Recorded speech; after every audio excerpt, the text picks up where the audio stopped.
morning we were awoken to singing very early in the morning. It was very refreshing, and it was very nice to hear everybody, praising the Lord so early. This place just blows my mind every time I turn around. I could live here. It's that awesome. Although I can't wait to take a shower that doesn't consist of a bucket of cold water and a cup. Ooh, yeah. Mesdames, mesdames.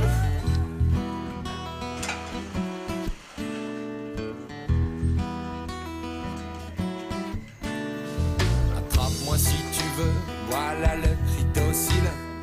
Quels lancent qui veulent entendre vos nouveaux sous-vêtements.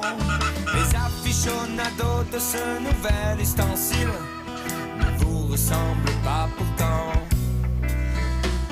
Les culottes de petits bateaux dont on se délaisse veiller en moi comme un instinct protecteur. Voudriez-vous vraiment que leur tendre effet cesse et réveiller le... This right here is the little engine that won't. It's actually a big engine. Yeah, well. Jeremy, nice job, man. Nice job.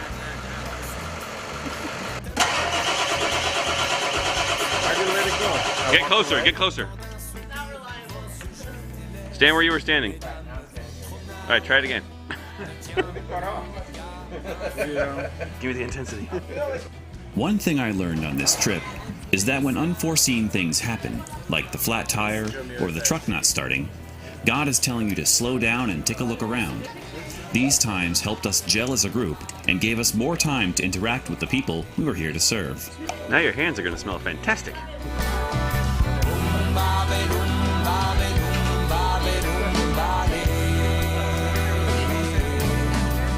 Look at this. This is Goliath right here. Looking at this how I'm figuring out how I'm gonna get it.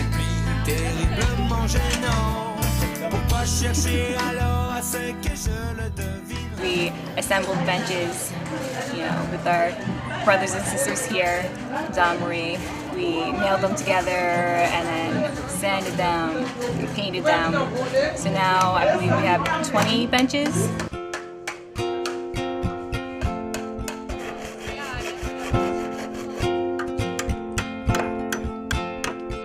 I thought I had it all together. I thought I had it all. You've lost hammer privileges? I'm just here to help however I can. Questions and maybe just a shot.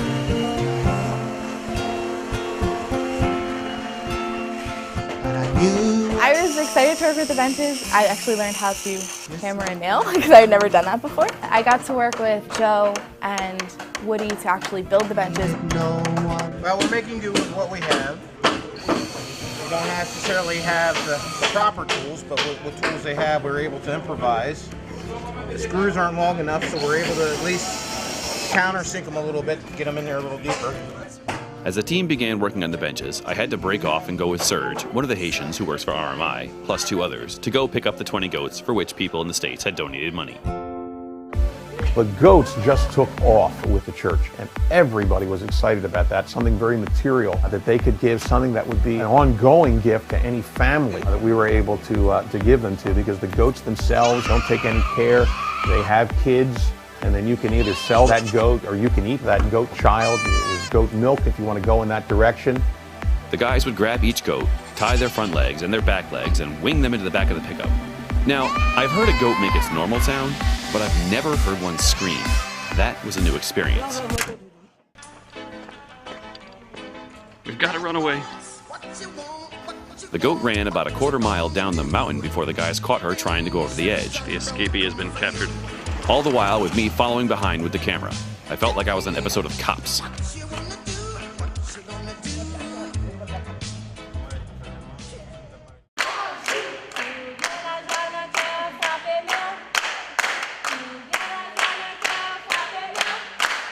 The Hope for Kids charity that RMI runs supports, I believe, over 50 children within the Damé Marie school. My parents sponsor one of the children within that group who's also a son of one of the pastors of the satellite churches within the Damé Marie district. The kids are supported every year through the school system, through the donation. It pays for their their lunch while they're at school. It pays for their supplies, their uniforms, everything like that. Without that, they wouldn't be able to afford to go to school because it's so expensive. À l'Éternel, la terre et ce qu'elle renferme, le monde et ce qui l'habite, car il a fondé sur les mers et affermi sur les fleuves. To sponsor Hope for Kids Child is kind of always been something that somebody in my family is doing, whether it's my grandparents or it's been our family. I was really, really excited to actually go and meet her, although we didn't, it was disappointing. But I think it was great to meet the other children and see that our church as a whole was making a difference. Come from above, and the greatest of these is love. My parents being able to donate it for them, unfortunately I wasn't able to meet our Hope for Kid this time, but I was able to meet his parents. It's the sweat. They look like leeches. You got leeches on your forehead. I can lay down. Never love. I love teaching, and I love the opportunity I get to do it. I wasn't sure what to prepare for it, so I went with something that I've taught, I don't know, a dozen times before. Because I figured the more comfortable I was with a lesson I was going to teach, the easier it would be to work with the translator and try and figure out how to communicate that message. But it was much more difficult than I thought. There's a rhythm that you need to get into with your translator. I was having a hard time finding that rhythm. That lesson was laced with American-style humor normally when I would teach it. But then as I started, I was realizing a lot of this humor isn't going to translate and they're going to miss it, especially, the timing will be off because of the translator, they may not get the concepts. I was frustrated with that for a little while afterwards. It took some time to get over myself on that. It was a prideful frustration, like I know I'm better than this, I could have done better. I learned a little bit from it. I hope the kids learn from it too, because it's scripture and the scripture always translates, God always uses that. I'm confident that there was content in that message that really ministered to the kids. And the greatest of these is love. Mary one. Apple. Let's pour it in. The whole thing got to go in. My parents also donated a goat for Pastor Bellany and his wife. Some gave them specifically. They wanted them to go to other pastors in the district, of which I believe we were able to give those to 5 pastors in the district. And then there was a series of widows or women. We gave several to women that help us with the cooking, and that's an amazing sort of thing. And some of the Haitian staff from RMI, we were able to do that for also. In Haitian culture, goats are a source of wealth. Pretty big deal. One family said that it was going to help them put their son through school, buy him supplies or a uniform or things like that.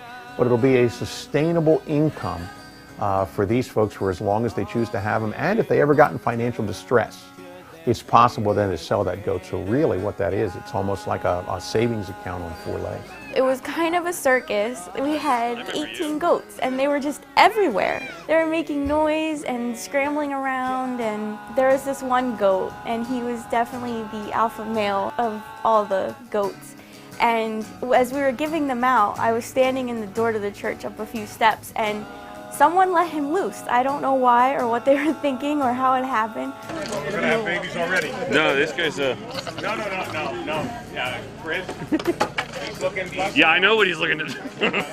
But he got loose, and as he was running by, I didn't want him to get into the church, and here he comes racing through, and so I didn't know what else to do, so I just grabbed him by the horn and yanked him back until someone could tie him back. That is one funny goat, man. He's got the look and everything.